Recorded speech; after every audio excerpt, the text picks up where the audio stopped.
हर्षवर्धन सपकाळांनी टिपू सुलतानची तुलना शिवरायांशी केलेली आहे। टिपू सुलतानला शिवाजी महाराजांच्या समकक्ष पाहिलं पाहिजे असं म्हणत टिपू सुलतान शौर्य गाजवणारा योद्धा असल्याचं सपकाळांनी म्हटलंय। शिवरायांनंतर टिपू सुलतान यांना इंग्रजांविरोधी लढा उभारला होता असं विधान सपकाळांनी केलंय। तर हर्षवर्धन सपकाळांनी माफी मागावी अशी मागणी देवेंद्र फडणवीसांनी केली आहे।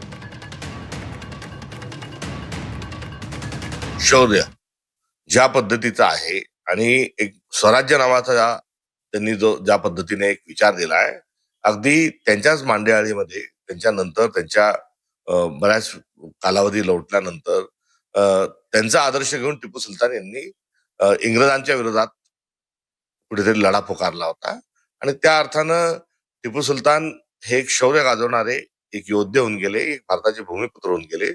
त्यांनी कधी कुठल्याही विखारी विचारांना त्यांनी जवळ केलं नाही। तर एक शौर्याचं लक्षण म्हणून टिपू सुलतानांना आपण शिवाजी महाराजांच्या समकक्ष बघितलं पाहिजे।